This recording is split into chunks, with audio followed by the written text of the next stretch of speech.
April 27th, 2015. From Sam Harris to Noam Chomsky. Noam, we appear to be running into the weeds here. Let me just make two observations before I recommend a fresh start. 1. I have not read Radical Priorities. I treated your short book, 9/11, as a self-contained statement on the topic. I do not think it was unethical or irresponsible of me to do so. 2. It still seems to me that everything you have written here ignores the moral significance of intention. I am happy to answer your question. What would I say about Al-Qaeda or any other group if it destroyed half the pharmaceutical supplies in the US? It would depend on what they intended to do. Consider the following possibilities. 1. Imagine that Al-Qaeda is filled, not with God-intoxicated sociopaths intent upon creating a global caliphate, but genuine humanitarians. Based on their research, they believe that a deadly batch of vaccine has made it into the US pharmaceutical supply. They have communicated their concerns to the FDA but were rebuffed. Acting rashly, with the intention of saving millions of lives, they unleash a computer virus targeted to impede the release of this deadly vaccine. As it turns out, they are right about the vaccine, but wrong about the consequences of their meddling, and they wind up destroying half the pharmaceuticals in the US. What would I say? I would say that this was a very unfortunate event, but these are people we want on our team. I would find the FDA highly culpable for not having effectively communicated with them. These people are our friends, and we were all very unlucky. 2. Al-Qaeda is precisely as terrible a group as it is, and it destroys our pharmaceuticals intentionally for the purpose of harming millions of innocent people. What would I say? We should imprison or kill these people at the first opportunity. While the body count might be the same, these are totally different scenarios. Ethically speaking, intention is nearly the whole story. The difference between intending to harm someone and accidentally harming them is enormous, if for no other reason than that the presence of harmful intent tells us a lot about what a person or group is likely to do in the future. Do you agree? Your remarks, thus far, leave me unsure. Sam. From Noam Chomsky to Sam Harris. I don't circulate private correspondence without authorization, but I am glad to authorize you to send this correspondence to Kraus and Hari, who you mention. I am sorry you are unwilling to retract your false claim that I ignore the moral significance of intentions. Of course I did, as you know. Also, I gave the appropriate answer, which applies accurately to you in the Al-Shifa case, the very case in question. If you had read further before launching your accusations, the usual procedure in work intended to be serious, you would have discovered that I also reviewed the substantial evidence about the very sincere intentions of Japanese fascists while they were devastating China, Hitler in the Sudetenland and Poland, etc. There is at least as much reason to suppose that they were sincere as Clinton was when he bombed Al-Shifa. Much more so, in fact. Therefore, if you believe what you are saying, you should be justifying their actions as well. I also reviewed other cases pointing out that professing benign intentions is the norm for those who carry out atrocities and crimes, perhaps sincerely and surely more plausibly than in this case, and that only the most abject apologists justify the actions on the grounds that perpetrators are adopting the normal stance of criminals. I am also sorry that you evade the fact that your charge of moral equivalence was flatly false, as you know. And in particular, I am sorry to see your total refusal to respond to the question raised at the outset of the piece you quoted. The scenario you describe here is, I'm afraid, so ludicrous as to be embarrassing. It hasn't even the remotest relation to Clinton's decision to bomb Al-Shifa, Not because they had suddenly discovered anything remotely like what you fantasize here, or, for that matter, any credible evidence at all, and by sheer coincidence, immediately after the embassy bombings for which it was retaliation, as widely acknowledged. That is truly scandalous. And of course, they knew that there would be major casualties. They are not imbeciles, but rather adopt a stance that is arguably even more immoral than purposeful killing, which at least recognizes the human status of the victims, not just killing ants while walking down the street. Who cares? In fact, as you would know if you deigned to read before launching accusations, they were informed at once by Kenneth Roth of HRW about the impending humanitarian catastrophe already underway. And of course, they had far more information available than HRW did. Your own moral stance is revealed even further by your complete lack of concern about the apparently huge casualties and the refusal even to investigate them. As for Clinton and associates being genuine humanitarians, perhaps that explains why they were imposing sanctions on Iraq so murderous that both of the highly respected international diplomats who administered the Oil for Food program resigned in protest because they regarded them as genocidal, condemning Clinton for blocking testimony at the UN Security Council, or why he poured arms into Turkey as it was carrying out a horrendous attack on its Kurdish population, one of the worst crimes of the 90s, or why he shifted Turkey from leading recipient of arms worldwide, Israel, Egypt excepted, to Colombia, as soon as the Turkish atrocities achieved their goal, and while Colombia was leading the hemisphere by far in atrocious human rights violations, or why he authorized the Texaco Oil Company to provide oil to the murderous Haitian junta in violation of sanctions. And on, as you could learn if you bothered to read before launching accusations and professing to talk about ethics and morality. I've seen apologetics for atrocities before, but rarely at this level, not to speak of the refusal to withdraw false charges, a minor fault in comparison. Since you profess to be concerned about God-intoxicated sociopaths, perhaps you can refer me to your condemnation of the perpetrator of by far the worst crime of this millennium, because God had instructed him that he must smite the enemy. No point wasting time on your unwillingness to respond to my request that you reciprocate by referring me to what I have written citing your published views. If there is anything I've written that is remotely as erroneous as this, putting aside moral judgments, I'll be happy to correct it. Plainly, there is no point pretending to have a rational discussion. But I do think you would do your readers a favor if you presented your tale about why Clinton bombed Al-Shifa and his grand humanitarianism. That is surely the least you can do, given your refusal to withdraw what you know to be completely false charges and a display of moral and ethical righteousness. From Sam Harris to Noam Chomsky Noam. Unfortunately, you are now misreading both my silences and my statements, and I cannot help but feel that the peremptory and censorious attitude you have brought to what could, in fact, be a perfectly collegial exchange is partly to blame. You appear to have begun this dialogue at, or very near, the end of your patience. If we were to publish it, I would strongly urge you to edit what you have already written, removing unfriendly flourishes such as you know, the usual procedure in work intended to be serious, ludicrous, and embarrassing, total refusal, etc. I trust that certain of your acolytes would love to see the master in high dudgeon, believing, as you seem to, that you are in the process of mopping the floor with me. But the truth is that your emotions are getting the better of you.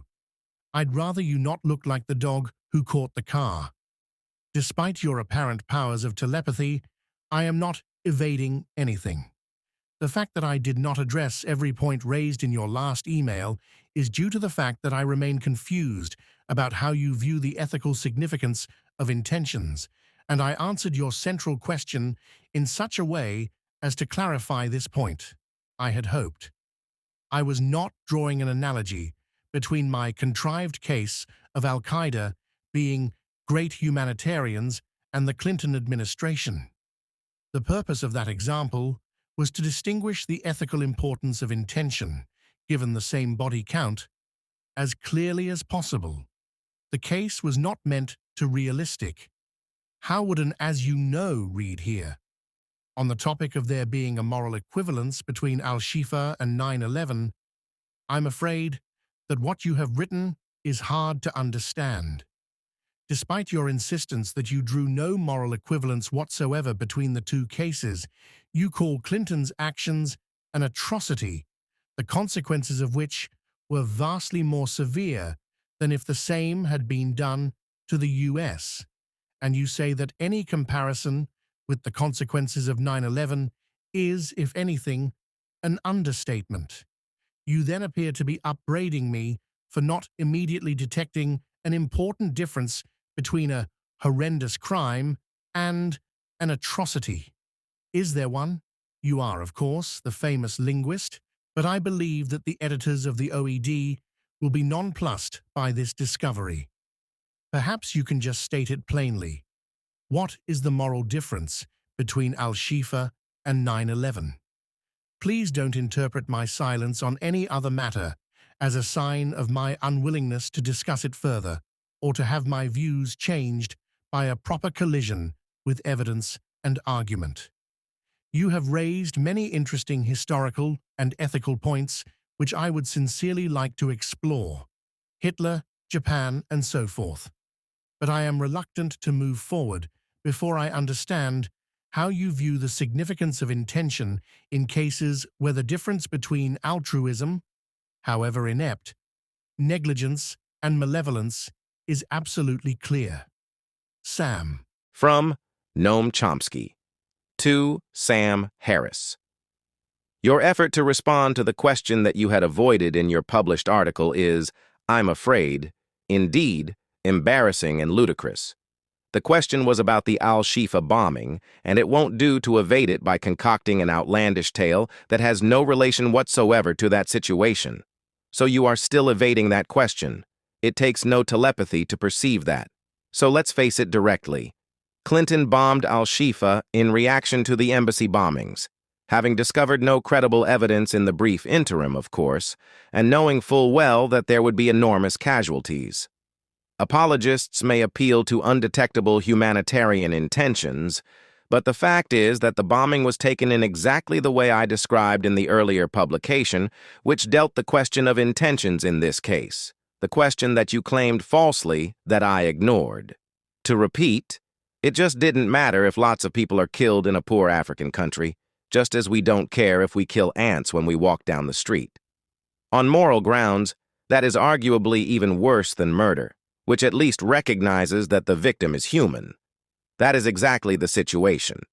And we are left with your unwillingness to address the very clear question that opened the passage you cite is, instead offering evasions that are exactly as I described. And your unwillingness to address the crucial ethical question about intentions. To adopt your terms, the matter of altruism, however inept, negligence, and malevolence is absolutely clear in the case of the Al-Shifa bombing. There wasn't even a hint of altruism, inept or not, so we can dismiss that. There was clear negligence. The fate of probably tens of thousands of African victims did not matter. As to whether there is malevolence, that depends on the ethical question I raised, which you seem not to want to consider. To repeat, how do we rank murder, which treats the victim as a human, with quite consciously killing a great number of people but not caring, because we treat them as we do ants when we walk down the street? The Al-Shifa case? And a further question. How do we regard citizens of the country that carried out this atrocity who seek to provide some justification in terms of clearly non-existent altruistic intentions? As you know, apologies for the accuracy, I described 9/11 as a horrendous crime committed with wickedness and awesome cruelty. In the case of Al-Shifa, I said nothing of the sort. I described it as an atrocity, as it clearly is, and merely stated the unquestionable facts. There is no moral equivalence. the term that has been regularly used since Jeane Kirkpatrick to try to undercut critical analysis of the state one defends. As for intentions, there is nothing at all to say in general. There is a lot to say about specific cases like the Al-Shifa bombing or Japanese fascists in China, who you should absolve on your grounds since there's every reason to suppose that their intention to bring an earthly paradise was quite real, and other cases I've discussed, including Hitler and high Stalinist officials. So your puzzlement about my attitude towards intentions generally is quite understandable. There can be no general answer. Accordingly, you give none, nor do I. I'm glad that you are interested in looking at the other cases I've discussed for 50 years, addressing exactly the question you claim I ignored. These cases shed great light on the ethical question of how to evaluate benign intentions. As I've discussed for many years, in fact, decades, benign intentions are virtually always professed, even by the worst monsters, and hence carry no information, even in the technical sense of that term. That's quite independent of their sincerity. However, we determine that, pretty easy in the Japanese case, and the question doesn't even arise in the Al-Shifa case. We are left as we were. You made a series of accusations that were quite false, and are unwilling to withdraw them. You refuse to consider, let alone answer, the very simple and straightforward question posed in the passage you cited. And you still refuse to reciprocate, as I have properly requested several times. That means clearly that there is no basis for a rational public interchange. I'll skip the rest. From Sam Harris to Noam Chomsky. Well, let's chalk some of this up to the well-understood problem of email. I doubt that we would have achieved this level of cantankerousness in a face-to-face exchange. To the point about my refusing to reciprocate by referring to places where you have written about me or my work, I'm unaware of your having done so. I have seen a video or two in which, when asked to comment about my views or about the new atheism generally, you have said something disparaging. As I mentioned in my initial email, you have, on at least one occasion, referred to me as a religious fanatic who worships the religion of the state. You may have been talking about both Christopher Hitchens and me, given the way the question was posed. The history is unimportant. It makes much more sense to deal with what we each say in this exchange. Here is my assumption about the Al-Shifa case. I assume that Clinton believed that it was, in fact, a chemical weapons factory, because I see no rational reason for him to have intentionally destroyed a pharmaceutical plant in retaliation for the embassy bombings. I take it that you consider this assumption terribly naive. Why so? From Noam Chomsky to Sam Harris Easy. To know why you're unaware of my having written about your work. I haven't done so. In contrast, you've written about my work, with crucial false accusations that you evidently have no interest in correcting. As to my misconceptions about you, I'm interested to see that there is no credible source. Turning to the more important question of Al-Shifa. Why so? For exactly the reasons I mentioned.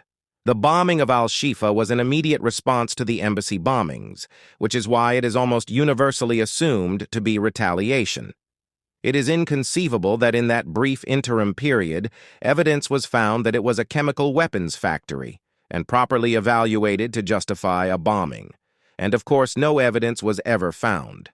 Plainly, if there had been evidence, the bombing would not have, just by accident, taken place immediately after the embassy bombings, along with bombings in Afghanistan at the same time, also clearly retaliation. There's no rational way to explain this, except by assuming that he intentionally bombed what was known to be Sudan's major pharmaceutical plant. And of course, he and his advisors knew that under severe sanctions, this poor African country could not replenish them. So it is a much worse crime than if Al-Qaeda had done the same in the US or Israel or any other country where people matter. I do not again claim that Clinton intentionally wanted to kill the thousands of victims. Rather, that was probably of no concern, raising the very serious ethical question that I have discussed, again repeatedly in this correspondence. And again, I have often discussed the ethical question about the significance of real or professed intentions, for about 50 years in fact, discussing real cases, where there are possible and meaningful answers. Something clearly worth doing, since the real ethical issues are interesting and important ones. From Sam Harris to Noam Chomsky, Noam. I am hard-pressed to understand the uncharitable attitude, really bordering on contempt, conveyed by almost everything you have written thus far. What is it adding to the discussion? If you want some disinterested feedback, we might pass this exchange along to Lawrence and Johan, as you suggested below. I believe they will echo my concern and tell you that you are not doing yourself any favors here. Your latest email is as strangely prickly as the others. If you haven't written about my work, why not just say so, rather than act like you've sprung a trap on me? I never assumed you had written about me. In fact, I assumed you hadn't. So what was the point of this reciprocation business? And really, you're interested to see that there is no credible source for my claim that you have called me a religious fanatic who worships the religion of the state. Is your own mouth a credible source? Watch this video and behold yourself speaking the very words I attributed to you. Chomsky on Hitchens, Harris and Skinner, https://www.youtube.com/watch?v = ZT9 QCAUPPEY. I have a question that I would like you to ponder for at least 5 seconds before responding to this email. Is it possible for you to enter into a discussion on these topics with me in the spirit of genuine curiosity and goodwill? Contrary to your repeated allegation, I have not refused to correct my false accusations about you. I'm still struggling to understand in what sense they are false.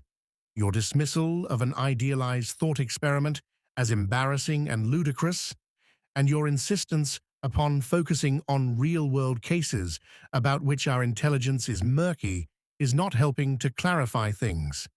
With respect to Al-Shifa, for instance, you draw some very confident and, I suspect, unwarranted inferences from the timing of events. Is it really inconceivable that the government already believed it to be a chemical weapons factory?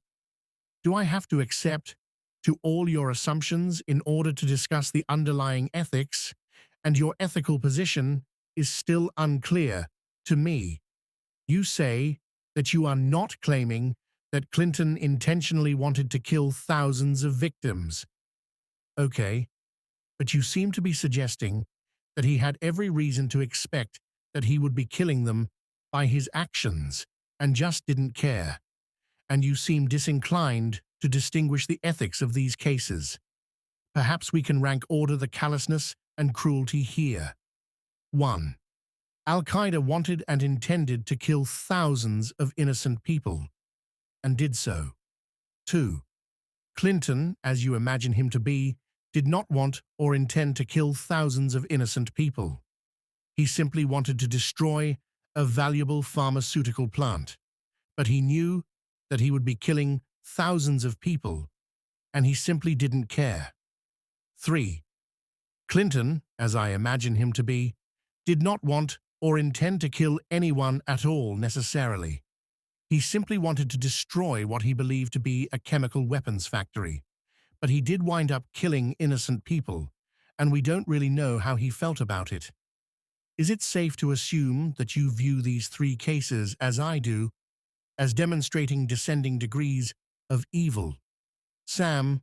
From Noam Chomsky to Sam Harris. Let's review this curious non-interchange. It began with you suggesting a public debate because of the fact that you have called me a religious fanatic who worships the religion of the state makes me think that there are a few misconceptions I could clear up, and many readers insist that I am similarly off the mark where your views are concerned. It turns out that you have published version of my views that are completely false, and that the only source you have for the fact that you cite is something on YouTube in which, as you wrote, that I may have been talking about both Christopher Hitchens and you, given the way the question was posed. Or maybe about Hitchens, whose views I know about, whereas in your case I only know about your published falsifications of my views, which readers of yours have sent to me and which I didn't bother to respond to. Therefore, the only meaningful debate could be about your published falsifications. These, as we have reviewed, are quite extreme. Your primary charge is that I neglected to ask very basic questions about intentions. As we have now established, I asked and responded to exactly those basic questions in this case and in other cases, while you have completely failed to address the basic questions about the significance of professed intentions. About actual intentions we can only guess. There are two important questions about these. 1. How seriously do we take them? 2. On moral grounds, how do we rank A, intention to kill, as compared with B, knowledge that of course you will kill but you don't care, like stepping on ants when you walk. As for 1, I have been discussing it for 50 years, explaining in detail why, as we all agree, such professed intentions carry little if any weight, and in fact are quite uninformative since they are almost entirely predictable, even in the case of the worst monsters, and I have also provided evidence that they may be quite sincere even in the case of these monsters, but we of course dismiss them nonetheless. In contrast, it seems that you have never discussed 1. As for 2, I pose the question, the one serious moral question that arises in the case at issue, and though I didn't give a definite answer, I suggested what I think, that one might argue that on moral grounds, B is even more depraved than A. Again, it seems that you have never even considered 2, let alone discussed it. To summarize, then, you issue instructions about moral issues that you have never even considered to people who have considered and discussed these issues for many decades, including the very case you cite. And when this is explained to you in detail, you have nothing to say except to repeat your initial stance. As if that's enough, you evaded the question asked in the passage you cite, and when I asked for a response, you did give a response, or so I assumed. To be crystal clear, either that response was irrelevant to the question, or you intended it to seriously, that is, to be relevant to Clinton's bombing of Al-Shifa. I assume the latter. In that case, it follows at once, as I wrote, that the claim is ludicrous and embarrassing. You now say that it was only a thought experiment. That leaves us where we were. Either it is irrelevant, or it is ludicrous and embarrassing, or else you are refusing to answer the question. All of that is straightforward enough so that I need not spell it out any further. Let's turn finally to your interpretation of Al-Shifa. Clinton did not want or intend to kill anyone at all necessarily. He simply wanted to destroy what he believed to be a chemical weapons factory. But he did wind up killing innocent people, and we don't really know how he felt about it. I'm sure you are right that Clinton did not want or intend to kill anyone at all. That was exactly my point. Rather, assuming that he was minimally sane, he certainly knew that he would kill a great many people, but he simply didn't care. Case 2 above, the one serious moral issue which I had discussed, contrary to your charge, and you never have. As for the rest, you may, if you like, believe that when Clinton bombed Afghanistan and Sudan in immediate reaction to the embassy bombings, and in retaliation, it is naturally assumed, he had credible information that he was bombing a chemical factory, which also was, as publicly known, the major pharmaceutical factory in Sudan, which, of course, could not replenish supplies. And he judged that the evidence was strong enough to overlook the human consequences. But oddly, he was never able to produce a particle of credible evidence, as was widely reported. And when informed immediately, by HRW, that a humanitarian catastrophe was already beginning, he ignored it as he ignored the subsequent evidence about the scale of the casualties, as you incidentally did too. On your assumptions, he's quite clearly a moral monster, and there's no need to comment further on people who seek to justify these crimes. Your crimes and mine, as citizens of a free society where we can influence policy. It seems to me clear what your response should be on elementary moral grounds. I'm not holding my breath.